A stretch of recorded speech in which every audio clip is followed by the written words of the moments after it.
사무엘상 26장 1절에서 16절 말씀을 가지고 하나님을 신뢰하는 자의 삶이라는 제목으로 함께 말씀을 나누고자 합니다. 여러분, 신뢰라는 말을 많이 들어보셨을 겁니다. 그리고 많이 사용하시는 줄 압니다. 신뢰라 함은 굳게 믿고 의지함이라는 사전적 의미를 가지고 있습니다. 그러니 신뢰는 인간관계에서 아주 중요한 덕목이라고 할 수 있겠습니다.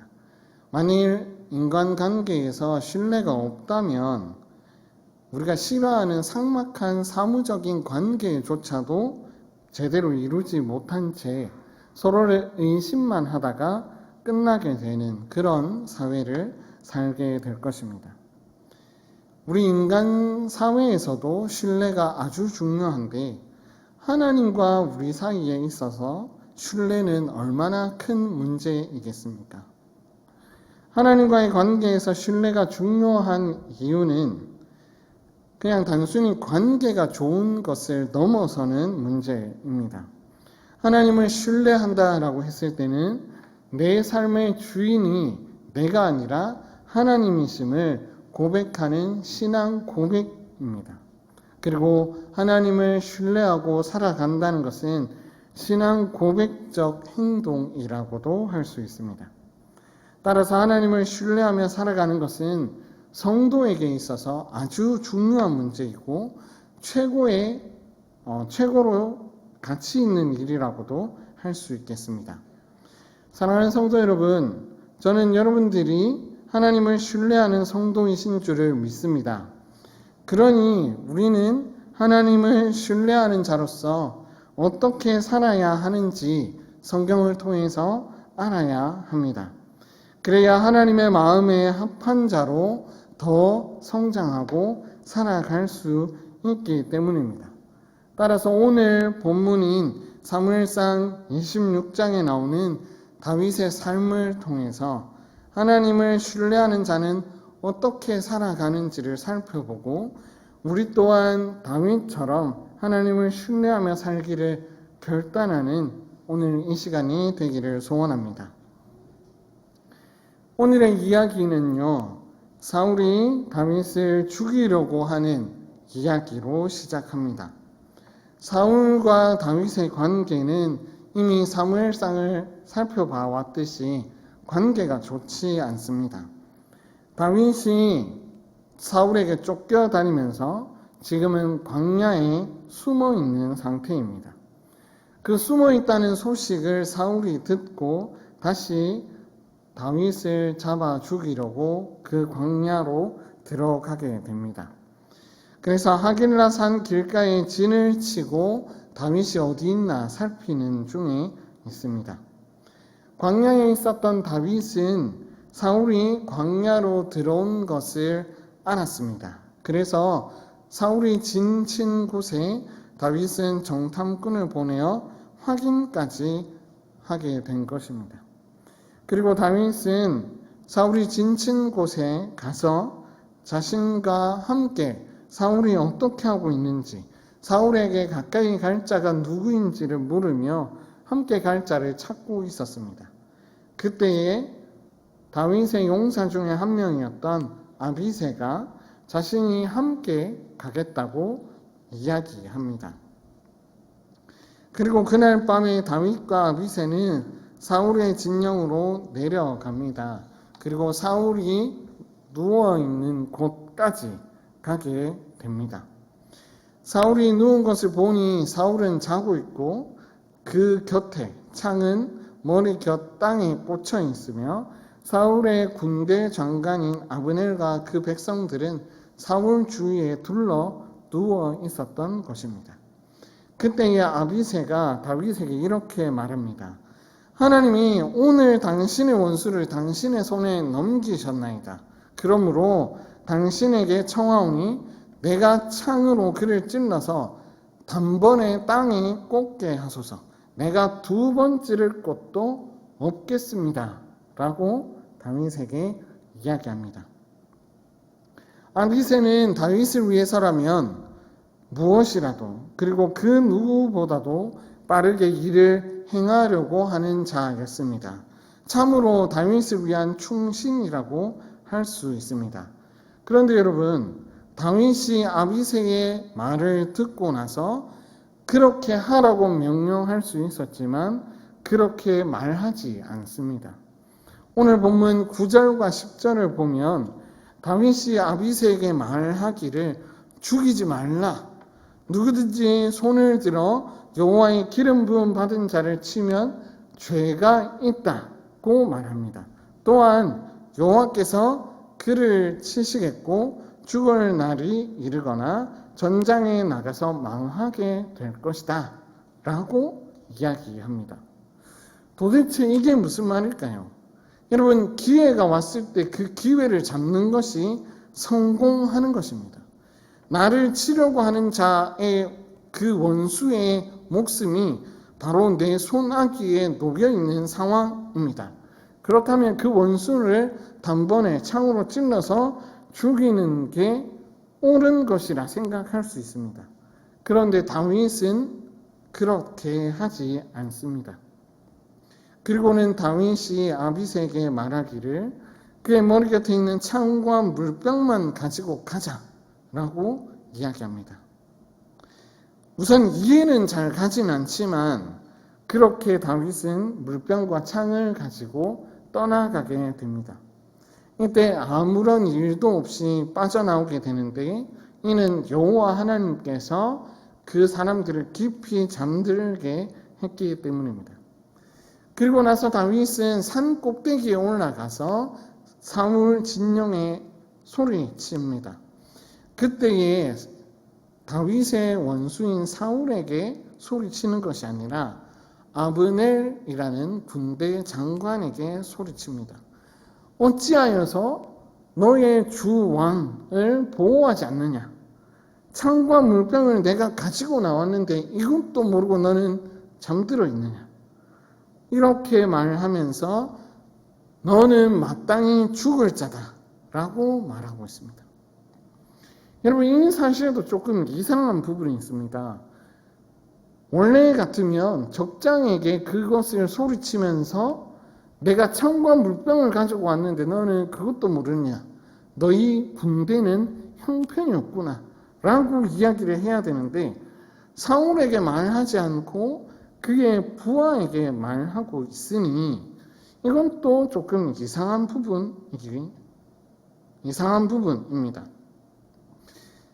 근데 어쨌거나 그때에 사울이 다윗의 음성을 알아듣고 하는 행동이 있습니다. 그 행동은요, 자신이 잘못했다고 시인을 하게 됩니다. 그리고 소년을 보내어서 창을 가지고 가라고 이야기하면서 각자의 길로 가는 것으로 이야기가 종결됩니다. 여러분, 이 이야기는요, 우리가 잘 아는 이야기입니다. 아까 전에 우리가 살펴봤지만 조금 이상한 부분이 있습니다. 다윗이 왜 사울을 죽일 수 있었음에도 불구하고 죽이지 않았을까요? 다윗에게 사실 이런 일이 한 번 더 있었습니다. 사무엘상 24장에 보면 비슷한 사건이 있었습니다. 다윗이 굴에 있을 때요, 사울이 그 동굴에 와서 지내게 될 때 다윗이 몰래 가서 옷자락을 벤 사건 말입니다. 그때는 다윗이 옷자락을 벤 사건으로 마음에 찔려하고 불편해합니다. 왜 그러냐면 기름 부음 받은 사울의 옷자락을 벤 것이 양심의 가책을 느끼게 할 만큼의 일이었지만 실제로 다윗이 그 사울을 죽이고 싶은 마음이 있었기 때문이 아닐까요? 그리고 자신이 마음만 먹으면 사울을 해할 수도 있겠다는 마음이 들었기 때문이 아닐까요? 그러니 자신의 옷자락을 벤 사건으로 인해 마음을 불편해하고 찔려 했던 것이라고 생각합니다. 그런데 오늘 본문에서는요, 자신의 손으로 해하지 않고 자신의 부하의 손으로 사울을 죽일 수 있었음에도 불구하고 다윗은 자신의 부하인 아비새에게 단호하게 말합니다. 절대 죽여서는 안 된다. 여호와께서 기름 부어 세우신 자를 죽이는 것은 죄를 짓는 결과다 라고 말하고 있습니다. 그리고 나서 여호와께서 그를 치시겠다 라고 이야기하는 것을 우리는 살펴볼 수가 있습니다. 여러분 한번 생각해 봅시다. 다윗이 원래는 사울을 해할 마음도 있었던 것 같습니다. 그러나 지금에서는 사울을 전혀 해할 마음이 없게 된 것입니다. 여러분 한번 생각해 보십시오.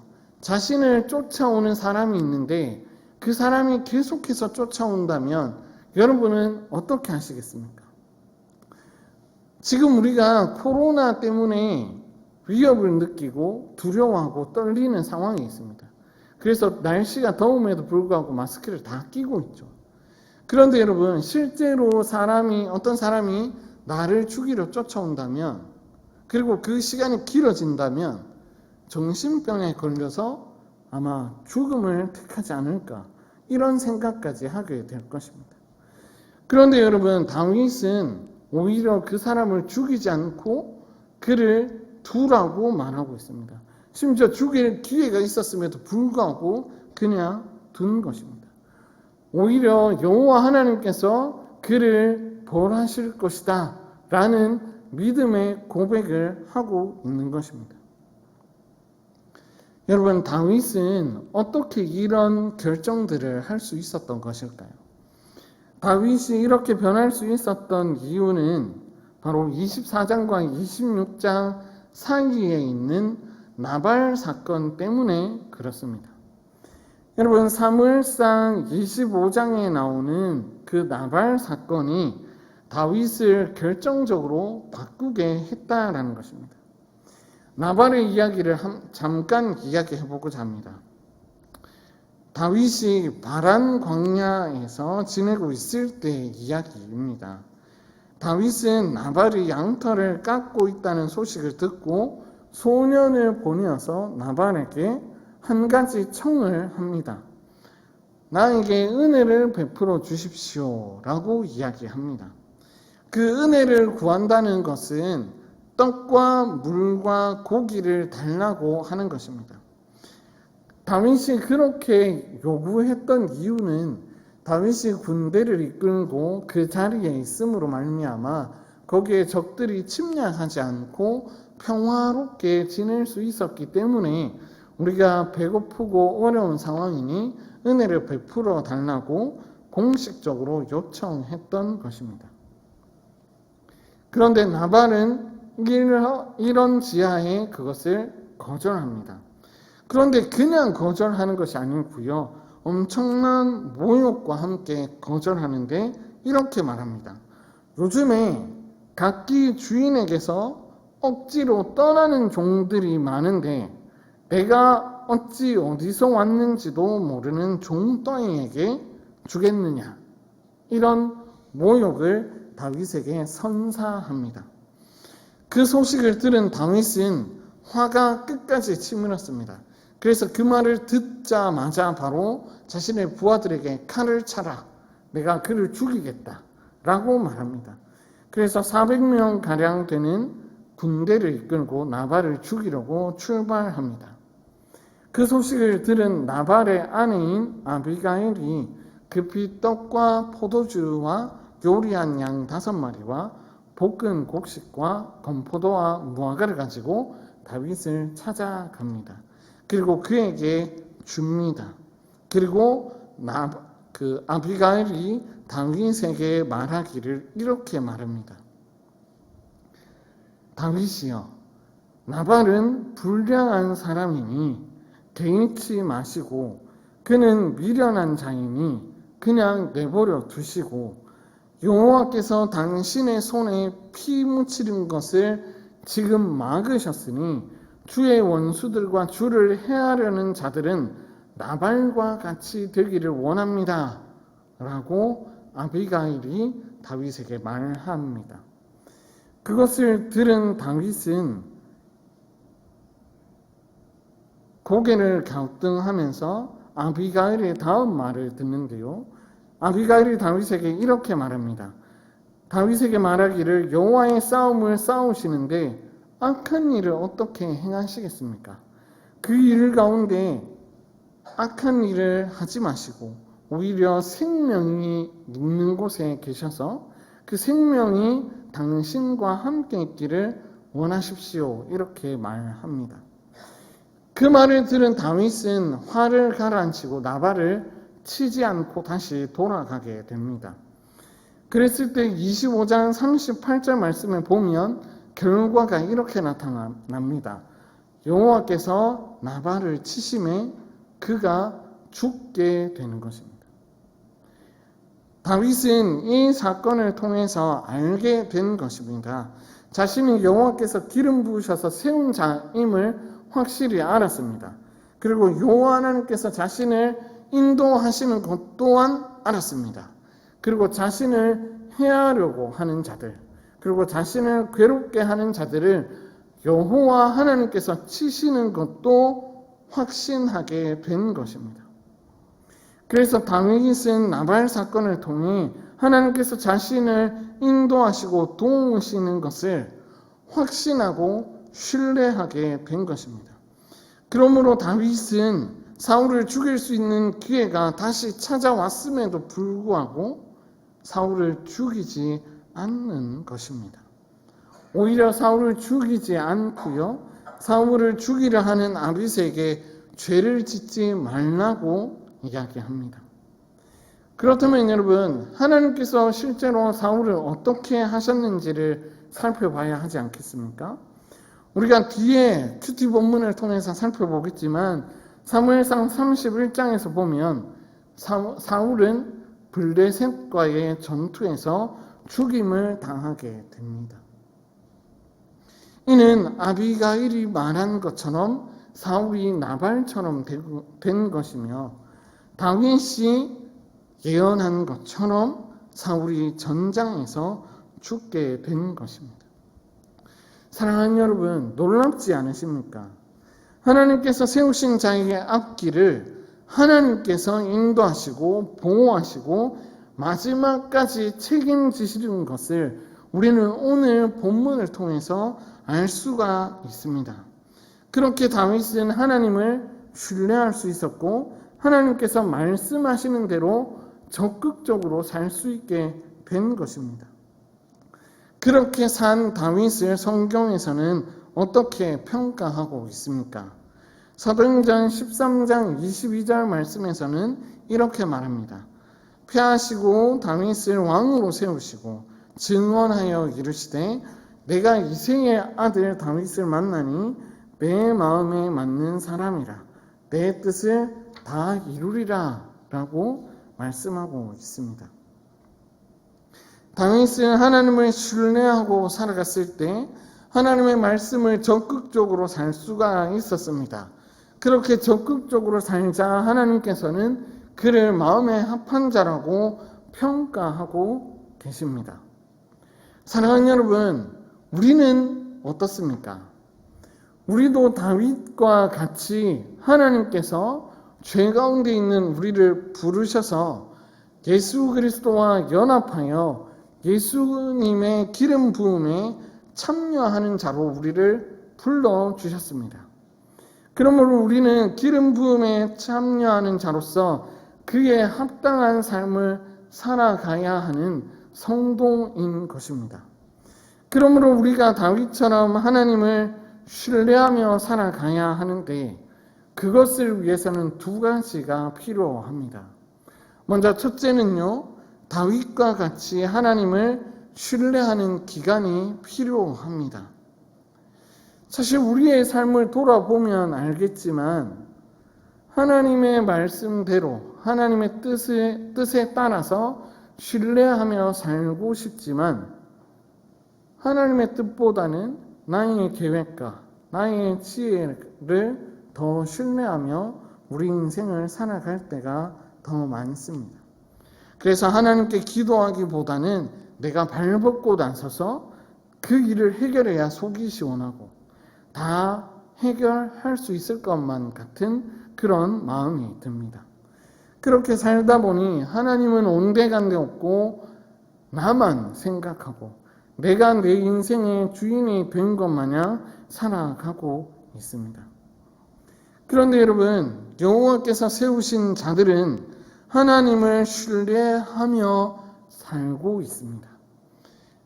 우리 또한 하나님께서 우리를 세우셨다면 우리도 하나님을 신뢰하며 살아가야 하지 않겠습니까? 그러기 위해서는 우리에게 하나님을 신뢰할 만한 기간이 필요한데, 그것은 하나님께 기도하는 시간을 통해서 우리는 그 기간을 경험할 수 있을 것입니다. 우리가 기도한다는 것은 어떤 것을 뜻합니까? 우리의 필요를 구하는 것도 맞습니다. 그러나 더 나아가 하나님께서 우리에게 요구하시는 것이 무엇인지, 그리고 하나님께서 우리에게 어떤 일들을 말씀하시는지를 듣고 그 말씀대로 살겠노라 결단하는 시간인 것입니다. 그러니 우리는 기도하는 그 일을 쉬어서는 안 되는 것이겠습니다. 우리는 특별히 지금 특별 기도 기간을 보내고 있습니다. 이 기간을 하나님을 신뢰하며 사는 연습할 수 있는 아주 절호의 기회라고 생각합니다. 사랑하는 성도 여러분, 우리 함께 기도함으로써 하나님을 신뢰하며 함께 살아가기를 간절히 소원합니다.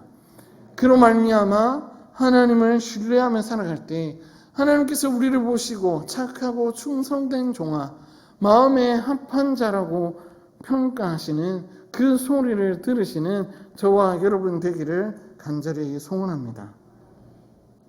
둘째로는요, 하나님께서 하나님을 신뢰하며 살아간다면, 그리고 하나님께서 일하시는 것들을 경험했다면 우리는 적극적으로 하나님 말씀에 합당하게 살아가야 할 것입니다. 하나님께서 우리의 삶을 인도하시는 것을 분명히 보았습니다. 기도함을 통해서 하나님께서 우리를 인도하시고 보호하시고 우리 인생 가운데 역사하시는 것들을 경험했습니다. 그럼에도 불구하고 우리가 그냥 안일하게 살아간다면 우리는 하나님을 신뢰하지 않는 것이라고 할 수 있습니다. 그러므로 하나님께서 우리에게 일하시는 것이 눈에 확인된다면 우리는 적극적으로 하나님의 말씀에 순종하며 살아야겠습니다. 그렇게 살아가다가 하나님 말씀에 따라 살아가다가 손해보는 일이 생긴다면, 마치 사울이 다윗을 해하려 했던 것처럼 우리의 생명을 위협하는 일들이 우리에게 생긴다면 하나님께서 어떻게 갚으시는지를 겸손히 바라보며, 그리고 하나님께서 그 일들에 대해서 어떻게 보상하시는지를 바라보면서 더 적극적으로 하나님 말씀에 순종하며 살아가는 것이 하나님 마음에 합한 자의 삶의 모습이라 할 수 있겠습니다. 그러니 사랑하는 성도 여러분, 하나님의 마음에 합한 자답게 하나님의 말씀을 적극적으로 순종하시는 저와 여러분 되시기를 간절히 소원합니다. 하나님께서 우리에게 말씀하실 때 아멘으로 화답하며 살아갈 때 우리의 삶이 더 복되게 되는 것을 경험하시는 저와 여러분 되기를 간절히 소원합니다. 말씀을 맺고자 합니다. 오늘 말씀을 통해서 다윗이 하나님을 신뢰하면서 어떻게 삶이 변화되었는지를 우리는 성경을 통해서 확인했습니다. 다윗은 여러 가지 사건을 통해서 하나님을 신뢰하는 삶으로 변화되었습니다. 그리고 그는 하나님께서 일하시는 것을 기다리는 자로, 하나님의 말씀을 따라 살아가는 자로 살아갔습니다. 그리고 마지막에는 하나님 마음에 합한 자로 평가받았습니다. 사랑하는 성도 여러분, 하나님께서 부르셔서 기름 부음 받은 예수님과 연합해서 기름 부음에 참여하는 사랑하는 성도 여러분, 오늘 하나님의 말씀은 우리에게 어떻게 살아가야 할지를 요구하고 촉구하고 말씀하고 계십니다. 오늘 우리는 하나님께 기도하며 하나님을 굳게 신뢰하며 살기를 결단해야 할 것입니다. 또한 하나님의 말씀대로 적극적으로 살아가기를 결단해야 될 것입니다. 그렇게 결단할 때에 우리 가운데 찾아오는 어려움 속에서도 하나님께서 베풀어 주시는 그 은혜가 얼마나 큰지를 더 크게 경험하는 그런 삶들이 우리에게 펼쳐지게 될 것입니다. 그러니 그 삶들을 우리가 함께 기대하며 하나님께서 우리에게 행하시는 일들로 말미암아 다시금 하나님께 영광 올려드리는 저와 여러분 되기를 간절히 소원합니다.